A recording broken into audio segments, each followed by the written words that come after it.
Hello my dear students, कैसे हैं आप सभी लोग।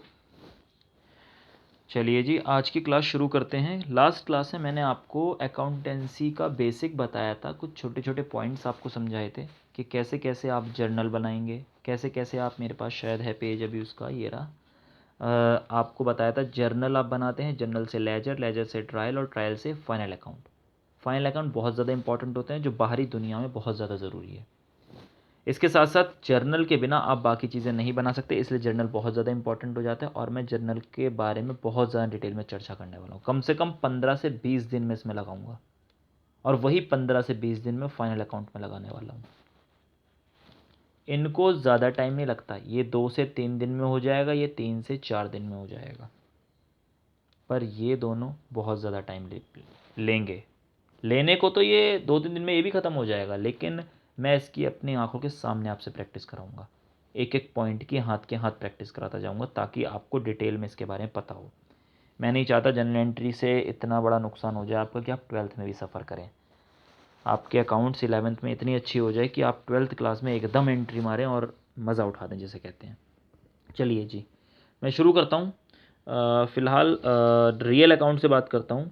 रियल अकाउंट, पर्सनल अकाउंट और नॉमिनल अकाउंट। हिंदी में इसको रियल अकाउंट को वास्तविक खाते कहते हैं, पर्सनल अकाउंट को व्यक्तिगत खाते कहते हैं, और नॉमिनल अकाउंट को अवास्तविक खाते बोलते हैं।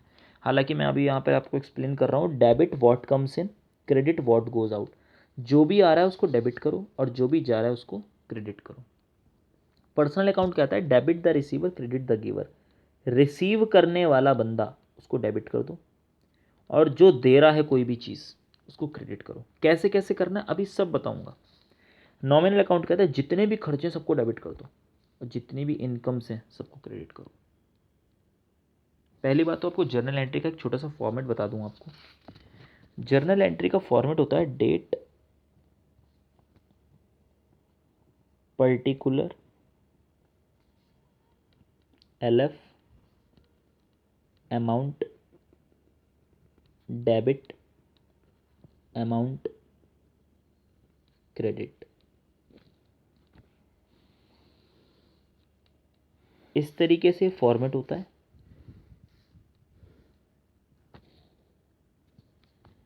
जिस भी तारीख को कोई ट्रांजैक्शन हुई आप यहाँ पर रिकॉर्ड करने वाले हैं। पर्टिकुलर में आप वही कि जिसके भी खातों के नाम है, मैं कह दूँ आपको किसी ने कैश दिया तो कैश अकाउंट डेबिट टू, जिसका जिसने भी दिया उसका नाम, आप वो उस तरीके से लिखेंगे। LF माने लेजर फोलियो।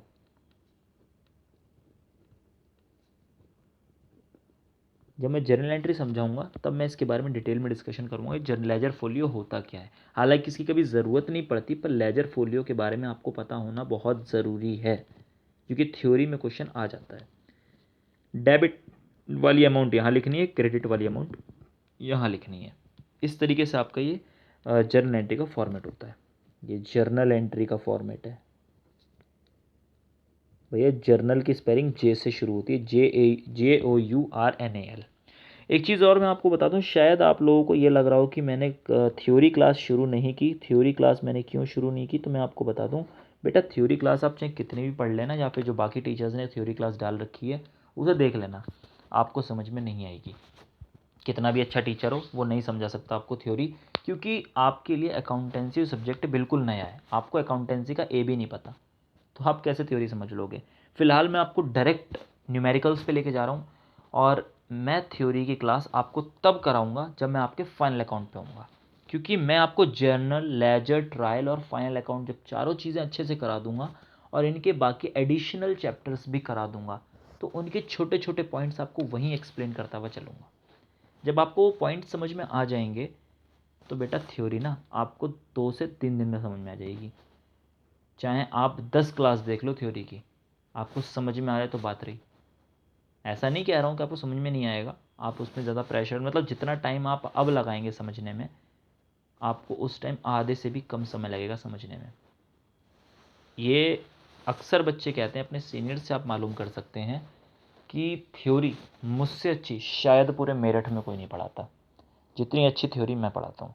मेरी पढ़ाई हुई थ्योरी बच्चे कभी याद नहीं करते, उनके दिमाग में बैठ जाती है। ऐसा मैं नहीं बोलता, ऐसे स्टूडेंट्स बोलते हैं। खैर, अपने मुंह से बड़ाई नहीं करनी चाहिए, आप अपने सीनियर से ही पूछें तो ज़्यादा अच्छा है। खैर मैं अब आगे चलता हूँ, ज़्यादा टाइम ख़राब नहीं करूँगा। जर्नल एंट्री की ये चीज़ें यहाँ पर मैं अभी आपके यहाँ दोबारा वापस आऊँगा। फ़िलहाल मैं बात कर रहा हूँ कि real account, debit what comes in, credit what goes on. इसका एग्जाम्पल होता है कैश अकाउंट, या और भी होते हैं लेकिन फ़िलहाल मैं आपको केवल कैश समझाऊँगा। कैश के बारे में आप ज़्यादा अच्छे से जानते हैं। नगद जो होता है, नगद रोकड़, उसको कैश बोलते हैं। पर्सनल अकाउंट, नाम से पता चल रहा है पर्सन, किसी बंदे का खाता है, तो इसके एग्जाम्पल में मैं नाम ले सकता हूँ राम, श्याम, घनश्याम एट्सेट्रा।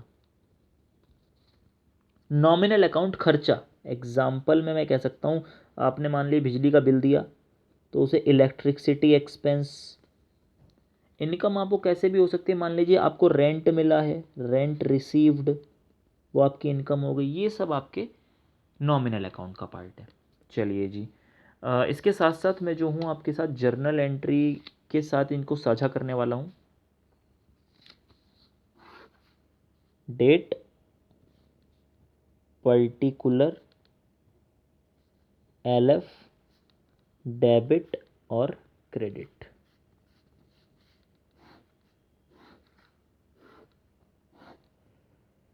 इसका एक क्वेश्चन फ्रेम कर लेते हैं। मैं कह दूं cash received from Ram ₹20,000। Ram से कैश मिला।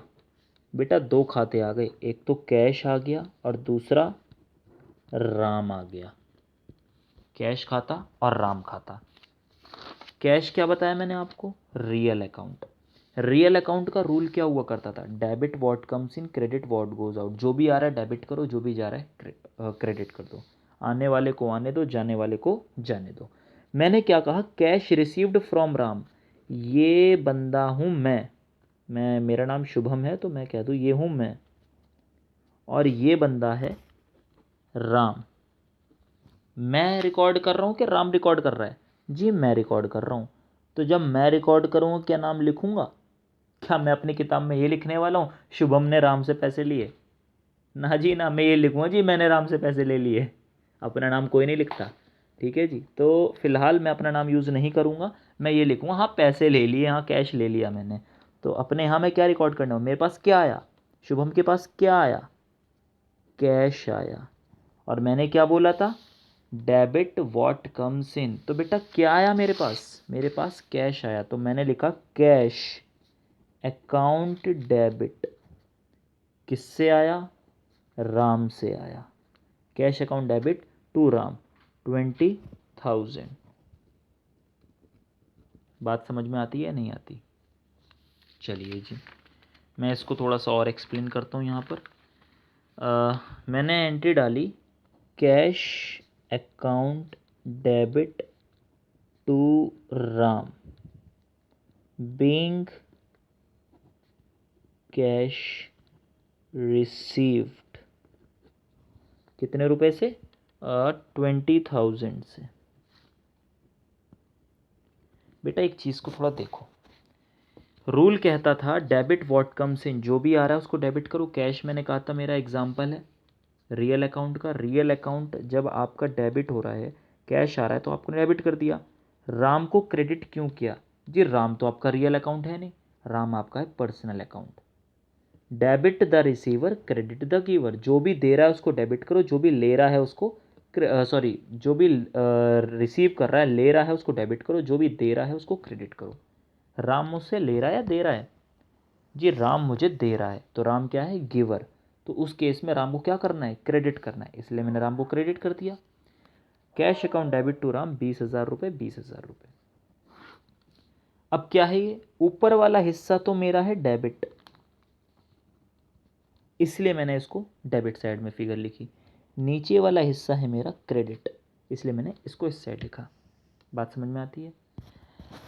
मैंने कैश के आगे अकाउंट लिखा पर राम के आगे अकाउंट नहीं लिखा। मैं आपको बता दूं, किसी भी नेम के पीछे जब भी राम लिखेंगे, जर्नल एंट्री की बात कर रहा हूँ केवल मैं, ना तो लेजर की बात कर रहा हूँ, ना फाइनल अकाउंट की बात कर रहा हूँ, ना ट्रायल बैलेंस की बात कर रहा हूँ, मैं जर्नल एंट्री की बात कर रहा हूँ। नाम के आगे अकाउंट कभी नहीं लगाते, ये रूल है। आपको नाम के आगे कभी अकाउंट नहीं लिखना है। अगर आपको नाम के आगे कभी अकाउंट लिखना है तो भैया राम लिखो, एपोस्ट्रॉफी एस करो और फिर लिखो राम्स अकाउंट, तो आप लिख सकते हो। पर ऐसे अगर आपसे कहा जाए कि आप नाम लिख लो तो आप नाम नहीं लिखने वाले हैं। चलिए जी, इसके बाद मैं आपसे पॉइंट यहाँ शुरू करता हूँ। इसको थोड़ा मैं अलग पेज पे ही करूँ तो ज़्यादा अच्छा है। मैं कुछ एंट्री आपके यहाँ लिख देता हूँ, उसके बाद आपको ज़्यादा समझ में आएंगी। चलिए जी, ये मैंने कुछ चीज़ें लिखी हैं। पहला है कैश रिसीव फ्रॉम मोहन। भैया मैंने अभी डेट नहीं लिखी क्योंकि मैं अभी डेट को समझाने का मेरा मेन मोटिव नहीं है। फ़िलहाल केवल मैं आपको गोल्डन रूल को जस्टिफाई करना बता रहा हूँ, गोल्डन रूल को कैसे प्रेजेंट करने वाले हो आप। तो फिलहाल आपके पास है cash receive from Mohan, Mohan से आपको पैसा मिला 25,000 रुपये। Cash paid to Rakesh, Rakesh को आपने कैश दिया 1,000 रुपये। Electricity bill paid in cash, आपने बिजली का बिल दिया 3,000 रुपये। रेंट रिसीव्ड 5,000 रुपये। कैश रिसीव्ड फ्रॉम राजू 2,500 रुपये, आपने कैश रिसीव किया किससे भला, राजू से 2,500 रुपये। चलिए जी, एक एक करके इसके एंट्री पास कर देते हैं। कैश रिसीव फ्रॉम मोहन, आपके पास कैश आ रहा है। कैश आ रहा है या जा रहा है? पहली बात तो सिंपल सी चीज़ आपको ये देखनी है, पैसा आ रहा है या जा रहा है। सबसे बेस्ट तरीका एंट्री बनाने का, क्या पैसा आ रहा है जी, जो आ रहा है तो पहले उसको लिख लो, कैश अकाउंट डेबिट। कितना आ रहा है? 25,000 रुपये जी। चलो ठीक है। अब किससे आ रहा है? मोहन से। मोहन क्या है? मोहन गिवर है। हमने क्या पढ़ा था? क्रेडिट, सॉरी पर्सनल अकाउंट था ना, क्रेडिट द गिवर। मोहन दे रहा है ना हमें, तो भैया मोहन को क्रेडिट कर दो, टू मोहन। चूंकि मोहन नाम है तो इसलिए नाम के आगे अकाउंट नहीं लिखेंगे और क्रेडिट साइड में 25,000 लिख डालेंगे। बीइंग कैश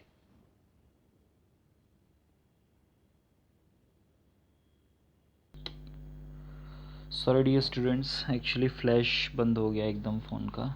कोई दिक्कत नहीं, बैटरी थोड़ी सी डाउन हो गई थी। चलिए, मेरे ख्याल से आपको दिख रहा होगा, बस थोड़ा सा एडजस्ट कर लेना, कल से थोड़ा चार्ज रखूँगा इसको। Cash account debit to Mohan, being cash received from Mohan, 25,000 रुपये कैश आया। Cash account debit to Mohan. भैया ये ब्रैकेट में जो मैं लिखता हूँ इसको नरेशन बोलते हैं। क्या बोलते हैं इसको? इसको नरेशन बोलते हैं। ये नरेशन होती है भैया। नरेशन जो होता है most most most important part होता है आपकी जर्नल एंट्री का। मैं आपको बता दूं, अगर आपने नरेशन एग्ज़ाम में नहीं लिखी तो आपको 0 मार्क्स मिलने वाले हैं। नरेशन चाहे कुछ भी लिखो, इसको लिखना ज़रूरी है। कैसे लिखते हैं मैं आपको बताऊंगा, लेकिन इसको लिखना ज़रूरी है। बात समझ में आती है? जर्नल एंट्री पूरा चैप्टर है आपका, जिसके बारे में मुझे डिटेल में डिस्कशन करना है। अभी फ़िलहाल मैं आपको केवल गोल्डन रूल बताने सिखा रहा हूँ, ठीक है जी। गोल्डन रूल आपको एक बार सीख जाओगे तो काम ख़त्म हो जाएगा। फिर मुझे बहुत जल्दी करके थ्योरी का एक छोटा सा पार्ट मुझे कवर करना है, बहुत ज़्यादा इंपॉर्टेंट पार्ट है वो। दूसरा था हमारा cash paid to Rakesh.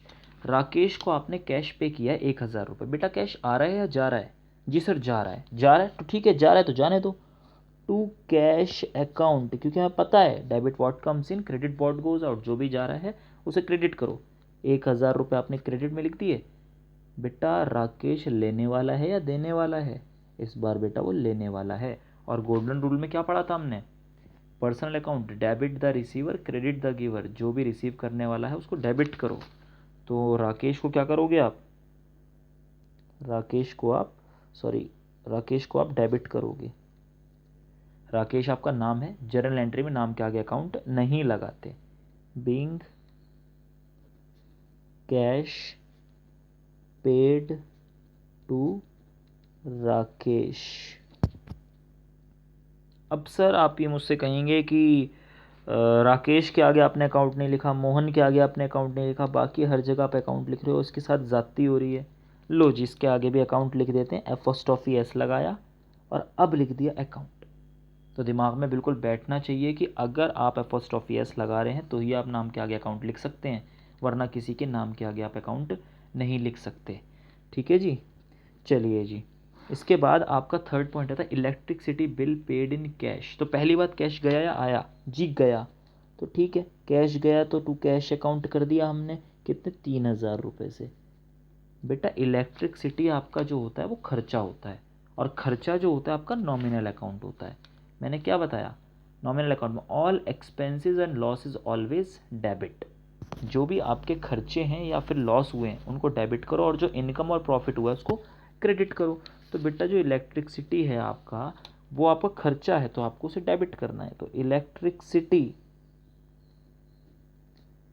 Account debit. अब आप कहेंगे सर आपने इलेक्ट्रिसिटी के आगे अकाउंट क्यों लिखा? क्योंकि बेटा ये नाम नहीं है, ये नाम नहीं है, ये इलेक्ट्रिसिटी है, बिजली का बिल है ये, लेकिन आपका नाम नहीं है, किसी व्यक्ति का नाम नहीं, किसी पर्सन का नाम नहीं है।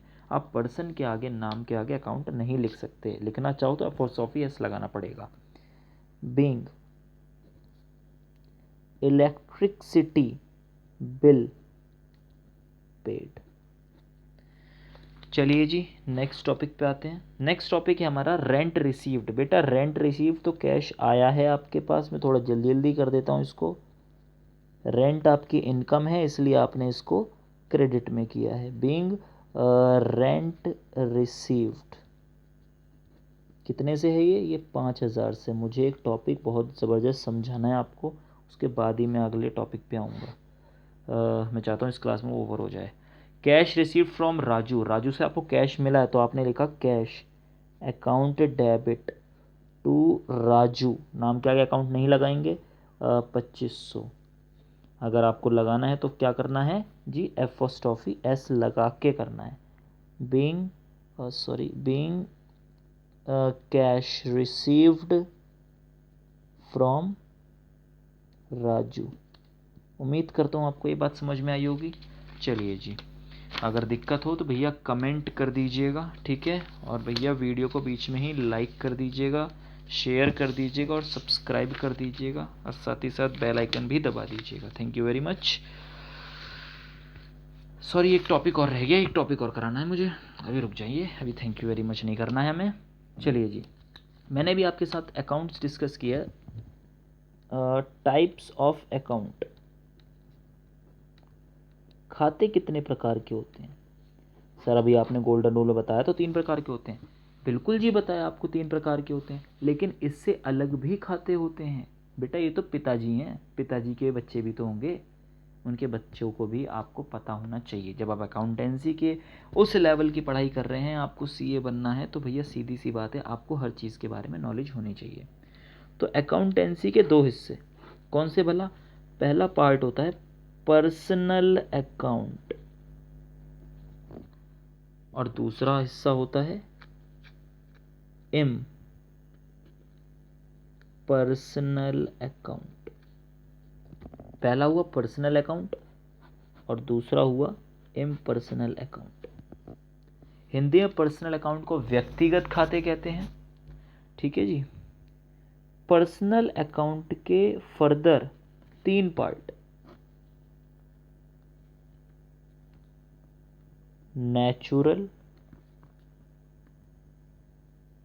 Personal account.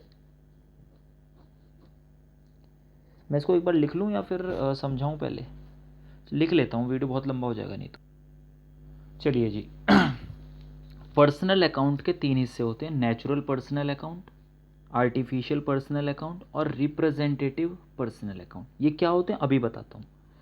इम्पर्सनल अकाउंट के 2 हिस्से होते हैं, एक तो रियल अकाउंट और एक नॉमिनल अकाउंट। रियल अकाउंट के भी फर्दर 2 हिस्से होते हैं, एक टेंजिबल रियल अकाउंट, एक इनटेंजिबल रियल अकाउंट। अभी इनके बारे में पूरा एक्सप्लेन करता हूँ। नेचुरल पर्सनल अकाउंट, नाम से ही पता चल रहा है नेचर। पर्सनल के बारे में क्या होता है? पर्सन। यहाँ केवल एक मनुष्य की बात हो रही है, पर्सन की बात हो रही है। तो यहाँ नेचर, जो नेचर ने बनाया, प्रकृति ने बनाया। प्रकृति ने किसको बनाया भैया? इंसानों को ही तो बनाया है, राम श्याम घनश्याम वगैरह। कौन है ये? Natural personal account etcetera. मुझे नहीं लगता इसके बारे में कुछ ज़्यादा एक्सप्लेनेशन करनी चाहिए। Artificial personal account, artificial personal account का मतलब होता है जो कानून की नज़रों में इंसान है। कहने का मतलब मैं आपको एक सिंपल सी बात बता दूं, वैसे तो मैं प्रेसिडेंसी से स्कूल से पास आउट हूँ, 12th क्लास मैंने प्रेसिडेंसी से की थी। पता है प्रेसिडेंसी स्कूल में एक बार डायरेक्टर्स के ऊपर केस हो गया था, किसी बात को लेकर, शायद अपने भाई को मार दिया था। उस टाइम में शायद 12th में था। तो उस टाइम पर क्या हुआ था कि डेली पुलिस आती थी स्कूल के अंदर चेकिंग के लिए। और डायरेक्टर्स स्कूल से भाग जाते थे, भाई स्कूल पुलिस से तो बचेंगे ही वो। और जब स्कूल से भाग जाते थे वो, पुलिस आती थी उनके चैम्बर में, देखती थी डायरेक्टर्स नहीं मिलते थे, वो आसपास चारों तरफ चेक करते थे और भाग जाते थे। पर उन्होंने कभी स्कूल को रोका नहीं। पता क्यों? क्योंकि बाबू स्कूल जो होता है सेपरेट लीगल एंटिटी है, उसका अपना अलग अस्तित्व है। कहने का मतलब आर्टिफिशियल पर्सन वो पर्सन होते हैं जो सेपरेट लीगल एंटिटी होते हैं, कानून की नज़रों में वो सेपरेट हैं। मैं कह दूं आपसे, कंपनी, हमारा लॉ होता है कानून, उसके अंदर साफ साफ लिखा होता है कि कंपनी एक सेपरेट लीगल एंटिटी होती है। कहने का मतलब आप कंपनी के ऊपर अगर केस कर देंगे तो कंपनी का मालिक चाहे बराबर में खड़ा हो, आप उसको हाथ नहीं लगाएंगे। आप कंपनी के ऊपर ताला डाल दें, सील कर दें, बिल्कुल कोई प्रॉब्लम नहीं है, पर मालिक को आप हाथ नहीं लगाएंगे। साथ ही साथ अगर मालिक के ऊपर केस हो गया तो कंपनी दिन रात चलती रहेगी, पर कंपनी को कोई सील नहीं कर सकता। कंपनी अलग है, उसके मालिक अलग हैं। मालिक कौन है? नेचुरल पर्सन है, और कंपनी क्या है? आर्टिफिशियल पर्सन है। दिमाग में अपने बिठा के रखना कि सेपरेट लीगल एंटिटी होती है, कानून की नज़र में ये सेपरेट है, एक अलग है, जीता जागता इंसान है। चलिए जी, मैं कह दूं यहाँ पर ए लिमिटेड या फिर बी प्राइवेट लिमिटेड, नाम तो सुना ही होगा ये सब, लिमिटेड और प्राइवेट लिमिटेड। जो कंपनी प्राइवेट कंपनी होती है उसके पीछे प्राइवेट लिमिटेड लिखा होता है, जो कंपनी पब्लिक कंपनी होती है उसके पीछे लिमिटेड लिखा होता है। ये क्या है? 12th क्लास में आपका कंपनी अकाउंट्स एक है चैप्टर, उसमें डिटेल में डिस्कशन है। रिप्रेजेंटेटिव पर्सनल अकाउंट के हिसाब से मैं बता दूं, आउटस्टैंडिंग सैलरी या प्रीपेड रेंट एटसेट्रा। भैया आउटस्टैंडिंग का मतलब होता है अभी तक आपने कोई चीज़ दी नहीं है। मैं इसके बारे में डिटेल डिस्कशन करूंगा, फिलहाल ये चार्ट केवल आपको मैं समझा रहा हूँ। आउटस्टैंडिंग का मतलब, आपने मान लीजिए आप मेरे पास पढ़ते थे और आपने अभी तक मुझे फ़ीस नहीं दी है, 1 महीना आप मेरे पास पढ़ चुके हो, आपने अभी तक मुझे फ़ीस नहीं दी, तो आपके पार्ट पे मेरी फ़ीस आउटस्टैंडिंग है। तो बेटा लाइबिलिटी तो है, आपको देनी तो है, आज नहीं तो कल देनी है, बिल्कुल देनी है सर। तो ये एक बात बताओ, मैं अपने यहाँ पर रिकॉर्ड करूँगा नहीं करूँगा कि जैसे मेरे पास कोई बच्चा पढ़ रहा है कि श्वेतांक नाम का मेरे पास बच्चा पढ़ रहा है, तो मैंने कहा कि श्वेतांक बेटा आपकी फ़ीस आनी है। श्वेतांक ने कहा सर मैं दे दूँगा, 2-3 दिन में दे दूँगा। तो मेरे पास बाकी सभी बच्चों की फ़ीस आ गई, तो मैं क्या लिखूँगा कि जी श्वेतांक की इतने इतने रुपए फ़ीस नहीं आई।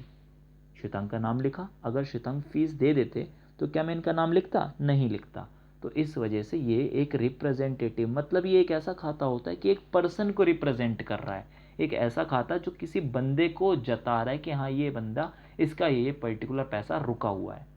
प्रीपेड का मतलब होता है, ये मैंने शॉर्ट में लिखा है, प्रीपेड का मतलब होता है कि कोई भी चीज़ जब आप क्या नाम है एडवांस में दे देते हैं। मान लीजिए मेरे पास बच्चा पढ़ रहा था, उसने मेरे को 2 महीने की एडवांस फीस दे दी, लेकिन वो अभी तक पढ़ा कितने दिन है? केवल 1 महीना।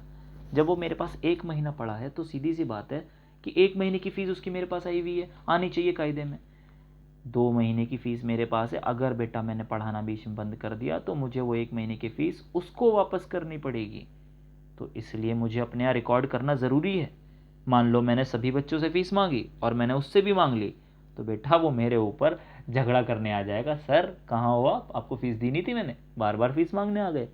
तो बेटा इस चीज़ का मुझे थोड़ा सा ध्यान रखना पड़ेगा। तो मैं क्या करूँगा, मैं उसी पर्टिकुलर बंदे को मैं लिखूँगा कि हाँ जी आकाश की फ़ीस मेरे पास आ गई है और मैंने ऐसे ऐसे रिकॉर्ड कर ली है, ताकि दोबारा उनके सामने कोई प्रॉब्लम ना आए। चलिए जी, तो ये प्रीपेड का मतलब एडवांस दे देना, आउटस्टैंडिंग का मतलब उधार भी है। ये चीज़ मैं आपको बाद में समझाऊंगा जब मैं सब जनरल एंट्री में, ये मान लो सब कुछ है जनरल एंट्री में, 15 दिन के अंदर आप ऐसे हो जाओगे कि जनरल एंट्री में बिल्कुल माहिर। चलिए, रियल अकाउंट के अंदर आते हैं टेंजिबल रियल अकाउंट और इनटेंजिबल रियल अकाउंट। मैंने रियल अकाउंट में आपको बताया कैश, बेटा यहाँ कैश भी होता है, लैंड भी होता है, बिल्डिंग भी होता है, आपकी एसेट्स जो भी होते हैं, मतलब आपकी संपत्ति जिसको आप बेचकर पैसा बना सकते हैं, वो सभी चीज़ आपकी क्या होती हैं? टेंजिबल, मतलब जिन्हें आप छू सकें। टेंजिबल का मतलब ही होता है जिन्हें आप छू सकें। बात समझ में आती है? और इनटेंजिबल का मतलब होता है जिन्हें आप केवल महसूस कर सकते हैं। जैसे एयर, आप महसूस करते हैं? जी बिल्कुल महसूस करते हैं, पर बेटा एयर को आप यहाँ तो नहीं बोल सकते क्योंकि ये तो बिजनेस है, बिजनेस में आपकी गुडविल आती है। गुडविल, पेटेंट्स, कॉपीराइट वगैरह वगैरह, ये सब मुझे एक्सप्लेन करना है। मैं नेक्स्ट वीडियो में सब कुछ डिटेल में एक्सप्लेन कर दूंगा। फ़िलहाल आप केवल इतना ही लिखें कि गुडविल गुडविल को मैं इस तरीके से कह सकता हूँ, मान लीजिए मेरे को कहीं से उधार चाहिए और मान लीजिए मेरा मार्केट ख़राब है, मैं किसी के पैसे एक बार लेने के बाद देता नहीं, तो क्या मुझे कोई देगा? नहीं देगा उधार। लेकिन मान लीजिए मेरा मार्केट इतना अच्छा है कि मैं किसी से उधार ही नहीं लेता, या फिर लेता हूँ तुरंत पैसा पहुँचाता हूँ। तो मैं पहुँचा, भाई साहब मुझे पैसे, मतलब मुझे पर्टिकुलर सामान चाहिए उधार, क्या दुकान वाला देगा नहीं? जी बिल्कुल देगा। क्यों? क्योंकि मेरी गुडविल बहुत अच्छी है। गुडविल दिखती नहीं है, केवल महसूस की जा सकती है। बराबर में कोई आदमी खड़ा हो, दुकानदार मुझसे बदतमीजी से बोले, तो वो अपने आप आदमी समझ जाएगा इस बंदे की गुडविल अच्छी नहीं है। लेकिन अगर मैं शॉप पे पहुंचा और शॉपकीपर ने मुझे तुरंत नमस्ते करके बात की, या फिर मुझसे प्यार से बात की उसने, या जैसे ही मैंने उधार का नाम लिया तो तुरंत कह रहे सर कैसी बात कर रहे हो आप, अभी लो पैसे, या अभी लो आप ये पर्टिकुलर सामान, तो बराबर में बैठा हुआ जो कस्टमर खड़ा हुआ है वो क्या कहेगा? अरे यार इसकी गुडविल कितनी अच्छी है।